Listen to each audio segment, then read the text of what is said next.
Sit down.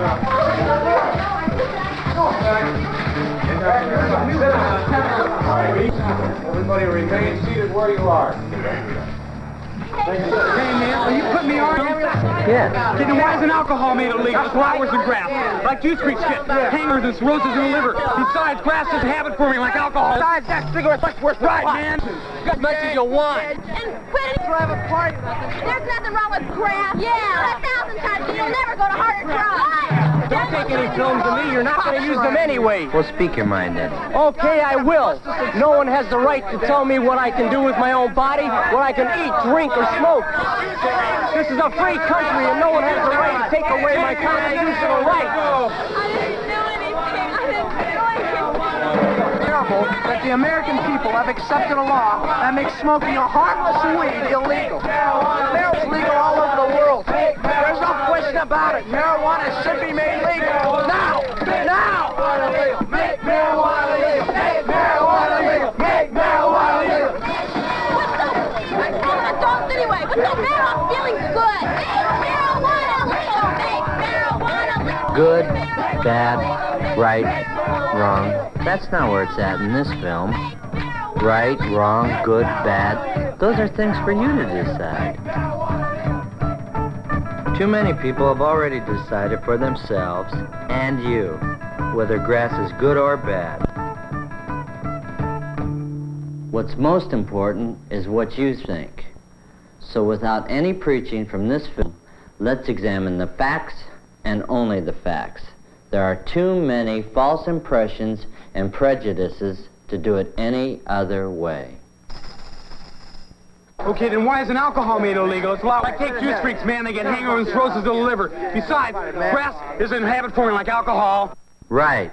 The facts are, if you drink enough, alcohol will give you hangovers, cirrhosis of the liver, and what's more, it can even kill you.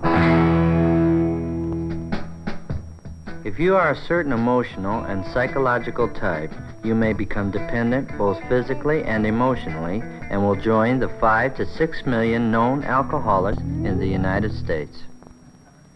Now, what are the facts about marijuana? What do doctors and psychiatrists have to say about which is worse for you physically and emotionally, alcohol or marijuana?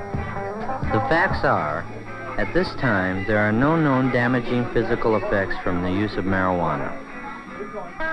But, unlike alcohol, when you take too much at one time, you don't pass out.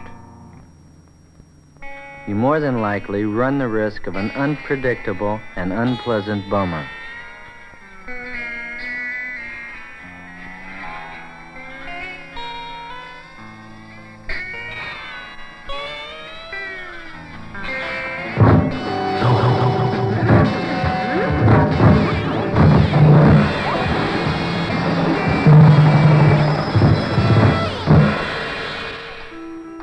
The occasional drink before dinner by adults, like the occasional use of marijuana, does not necessarily lead to an emotional dependency in the stable, mature personality. Sure, go ahead.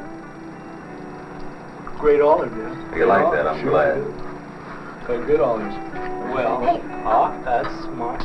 However, teenage is not a time of great maturity and stability for most teenagers. The pressures of school, parents, finding your own identity, and self-confidence set you up for a drug dependency that could just as well be alcohol if you preferred that to grass.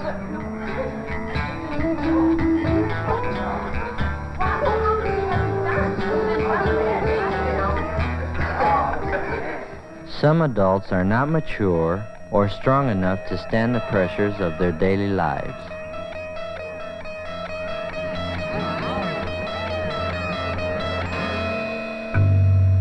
These adults can become just as emotionally dependent on marijuana as on alcohol, whichever is more socially acceptable and easier to get.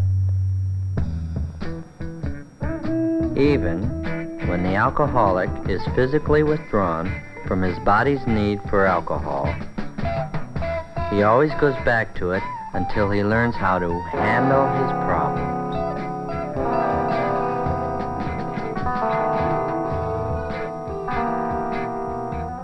Just as the alcohol drinker who finds himself needing a drink more and more frequently is the warning sign of his dependency, so it is with the pothead.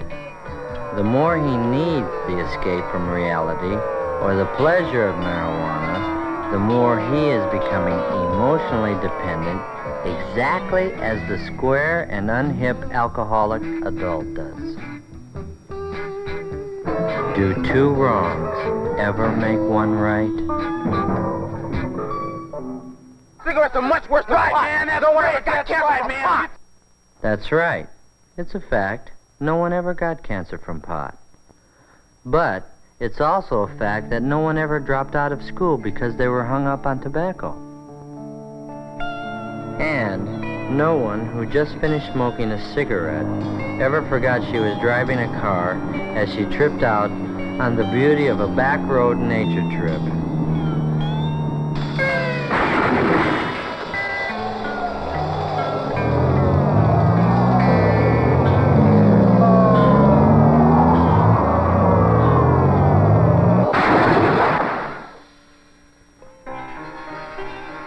And no cigarette pusher ever tried to turn you onto hard drugs or the needle.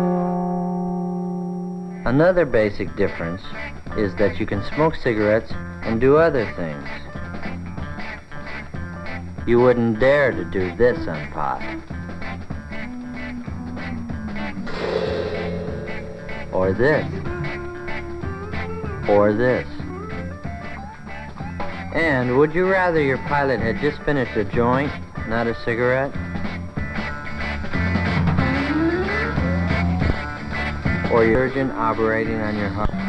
Your attorney pleading your case? Your sergeant? Your dentist? Your flight leader? Your team center? Your LSO?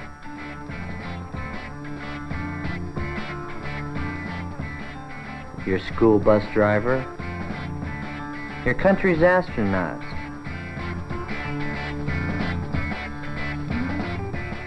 Or even the guy who is just changing your front tire?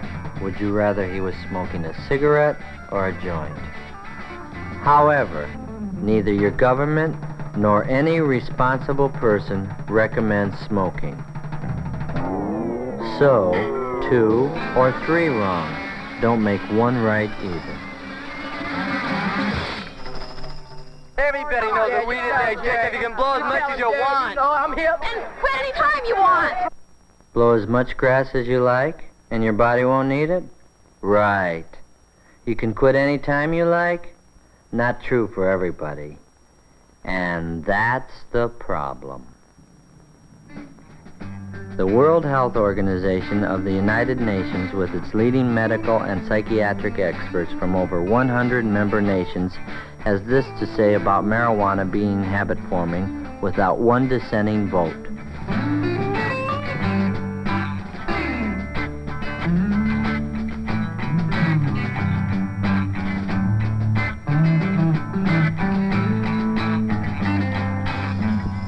There's nothing wrong with blowing crap. Yeah. 1,000 times and you'll never go to harder drugs.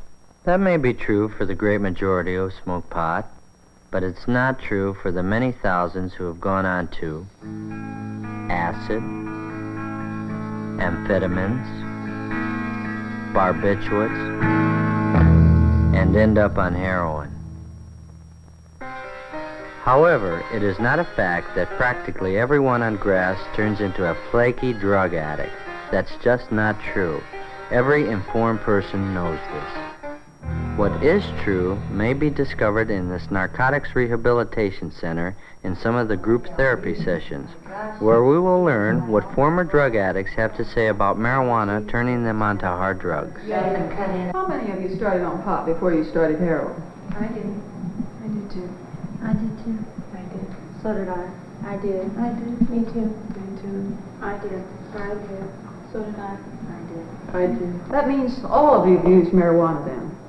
Yeah. I was 11 when I first started using it. I was about 19. I think it's kind of hard to deal marijuana because it's so bulky, you know, and you have to go through the trouble of chopping it up and cleaning it. I think it's much easier to deal heroin, you know, than marijuana. Really, because, you know, all that bulk and everything, it's much easier just to have a small bag of balloon that you can carry, and then you can cut that up and get a lot more money for it.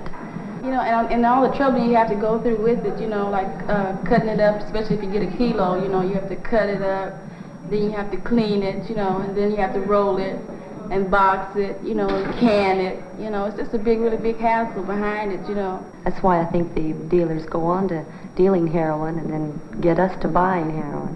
I think if you smoke marijuana or take pills or get loaded in any way at all, that you will be accepted into the dope world and eventually you will have contact with this environment. I definitely think that if you get loaded on marijuana, you are subjected to the environment and it does become readily available to you. That's the way it is, man. You know, when you're around a crowd and you're all smoking weed and then they start using some other drug and you go right ahead along with them and you end up using it and get higher. And then the weed isn't good enough anymore.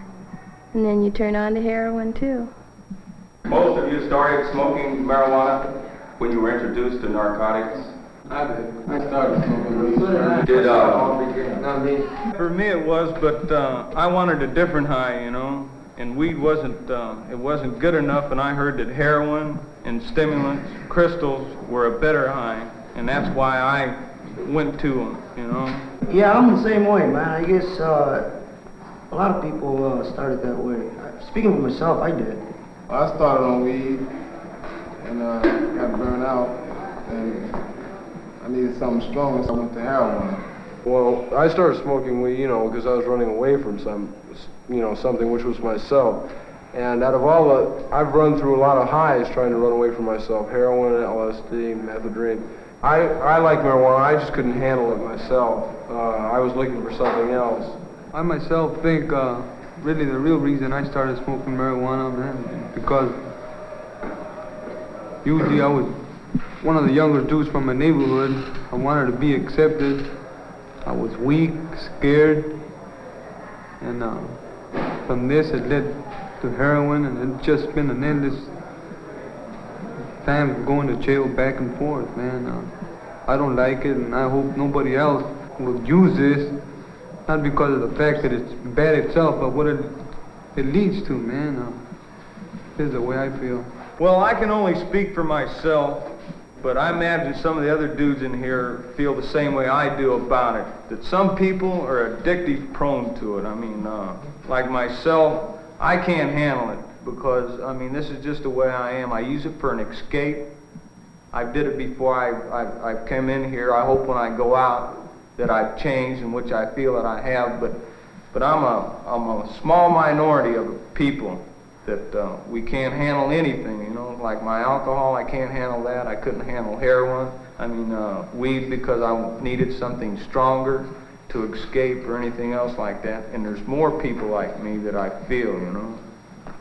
And I imagine some of the other dudes in here could go along with that. You couldn't handle liquor either. No. Yeah, it's a personality thing where there's a lot of people that can go out there and enjoy. These are the files of the Research and Statistics Office of this Narcotics Rehabilitation Center. It's like out of 100 drawers, 95 of them are filled with file folders of people who have started on marijuana. The rest started on glue, pills, alcohol, and a few on heroin itself. A more accurate percentage is 78% of the inmates started on marijuana. However, what the computer doesn't say is, There's certain kind of people that'll avoid taking care of business and will turn to grass when they get hung up and forget about everything else they're supposed to do when they're behind grass. Marijuana doesn't, it's not addictive, but by using it, you don't do the things that you should do. For instance, like in school, you try to do the things that you have to do in school, but your mind is it's not all there. You understand? Nobody can tell me what to do with my own body, what I can eat, drink, or smoke. This is a free country, and nobody has the right to take away my constitutional rights. That could be a fact if you were the only one affected by what you do. But the Constitution and the laws that came out of it were designed to protect the individual and the group from irresponsible individuals, which is why there are speeding laws, building safety laws, pure food laws, pure drug laws, laws to protect your money, laws to protect children, laws to protect the aged, and even a law to protect you from taking your own life.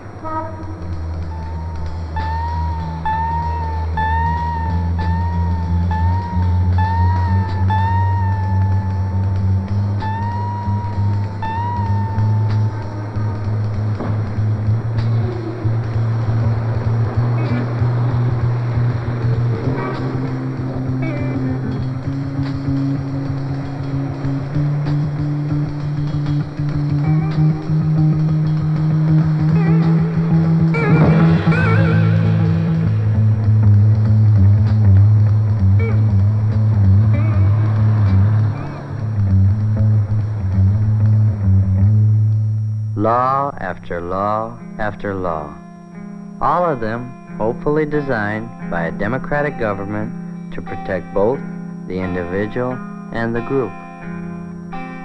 From aspirin to the latest vaccines, the manufacture and control of all drugs is government supervised.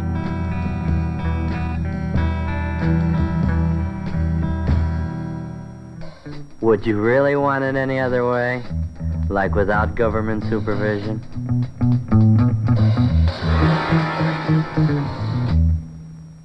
As a drug, marijuana comes under the supervision of the federal and state governments. It is the assigned work of the police to enforce the law. It is not something they dreamed up on their own. From the 10 Commandments to the Constitution, man has made laws to protect him from hurting himself in the common interest of the group called society.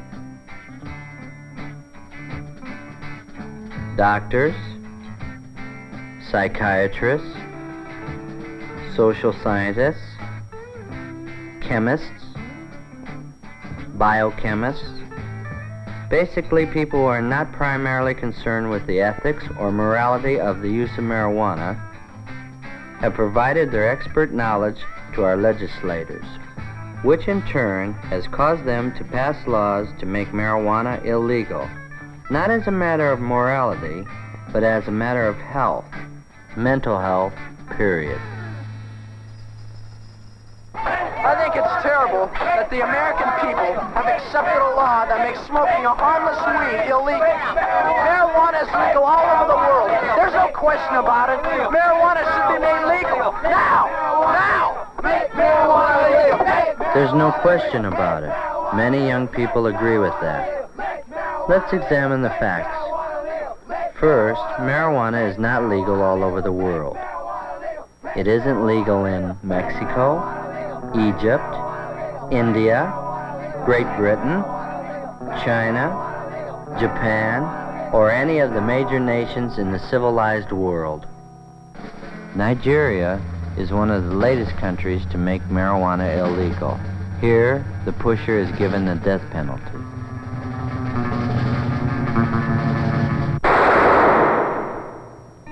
Though each year, more and more teenagers commit crimes while up on grass, this is not the major problem. However, grass as a factor in crime must not be overlooked, especially in that percentage of unstable and aggressive types and those who wind up in trouble with the law because of something done while they are high on pot.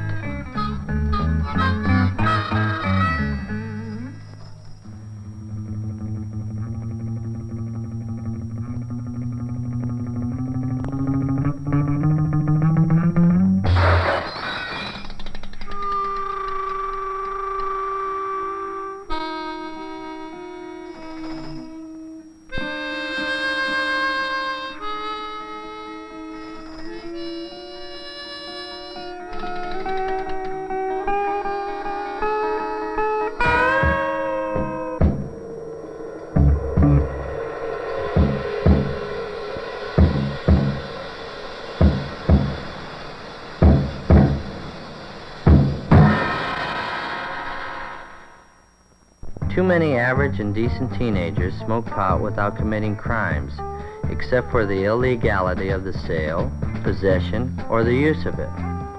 So, why not make it legal? Why not bring it out in the open and make it legal in America? It's just that there are too many unstable people in America who would become emotionally dependent on marijuana and end up as non-functioning weed heads.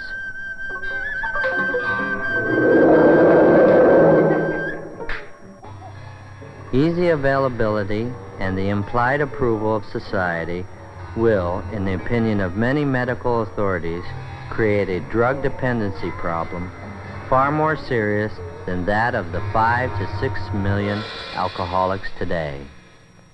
If the acknowledged effect of marijuana is much greater than alcohol, it becomes easy to see why the emotionally unstable and immature may turn to marijuana in even greater numbers than to alcohol, and eventually go to more dangerous drugs in the form of LSD, pills, and heroin. Who, me? Who, me? Who, me? Who, me? It's possible. Who, me? And that's the problem. You can never tell who is so stable and so emotionally secure that they will not become dependent on marijuana or other drugs for pleasure and full-time escape. What the hell? I'm feeling good! Nothing, baby. Nothing.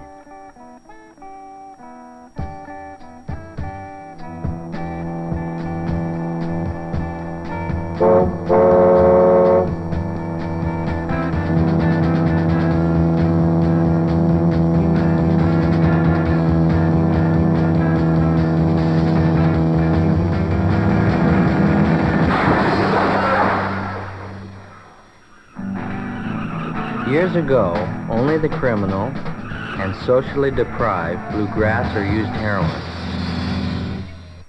Today, the nicest people may be on grass.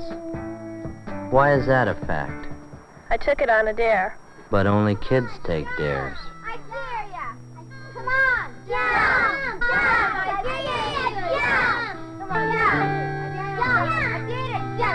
Jump! Jump! Jump!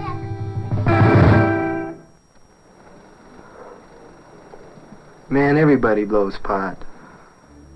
But everybody doesn't blow. I don't want it, man. I don't want it. Take a hit. No, I don't want it. I don't want it. No. Take a drag. It won't hurt you. Come on. You got The first sign of character and emotional weakness is when you do things just because others are doing them. When I'm high, it enhances my creativity. This is the same subject matter and painter for both paintings. One was painted before going up on weed, and the other while high on weed. Can you see any significant creative difference? When I'm high, it enhances my creativity. The artist thinks he's being more creative, but do you see it in his work? To some extent, the very inhibited person may feel a greater freedom to be creative, but this doesn't mean he will have the necessary talent to be so. It really makes me understand myself. If you don't understand yourself when you're down, then there's no logical or scientifically accepted reason that you will when you're high.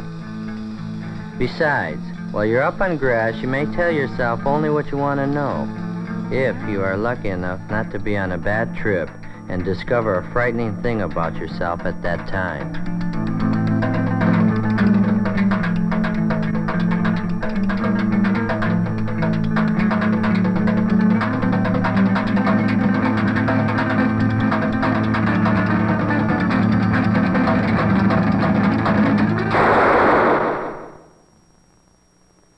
Let's face it, the reasons we've heard for blowing grass up to now are like an iceberg.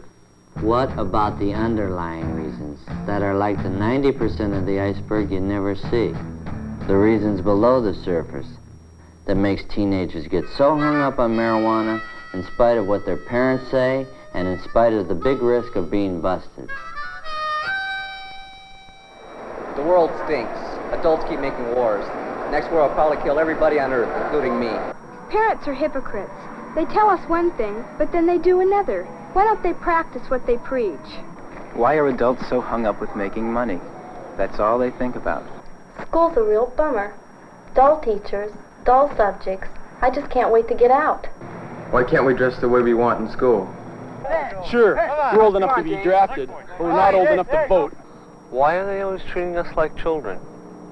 Adults never have time to listen to us. And when they do, they just don't do what we're saying.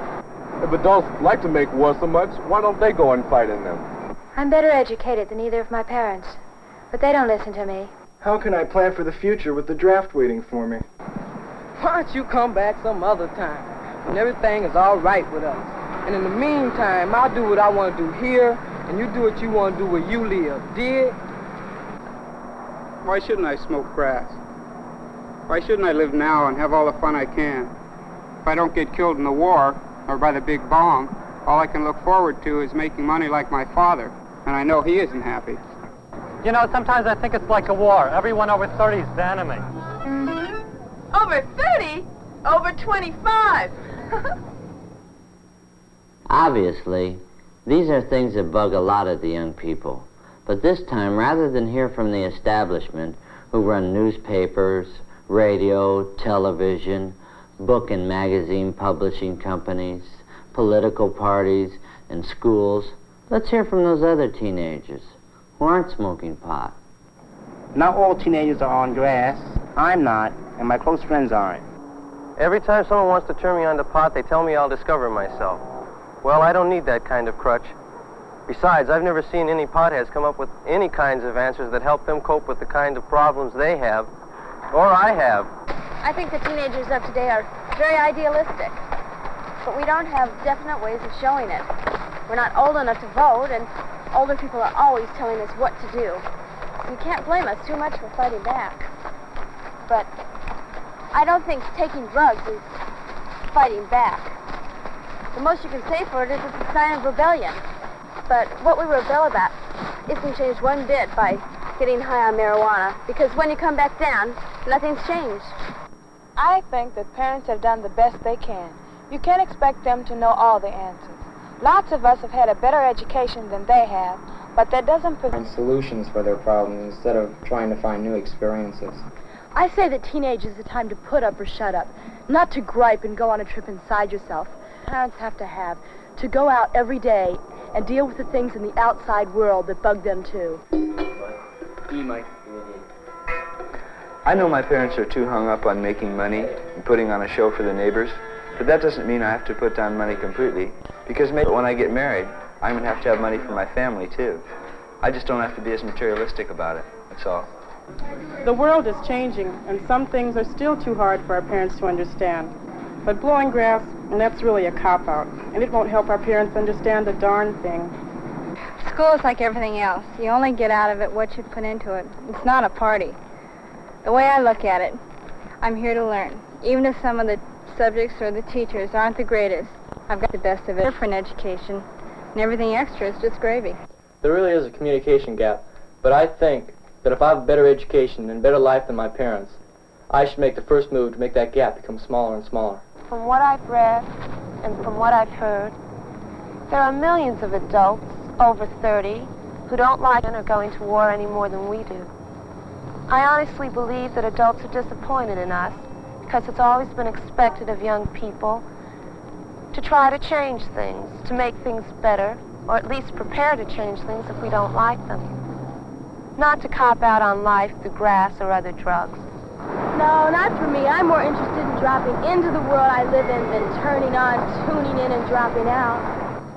I don't like to criticize anybody, but I think that too many teenagers don't have too much purpose. It's like they don't have any goals. I don't mean that they should just be planning to make money and all that, but I think that trying to find something you'll enjoy doing for the rest of your life is the least you can do now, because everybody has to work, even girls before they get married, and even after they do. I think too many teenagers traded in their idealism for a stick of weed.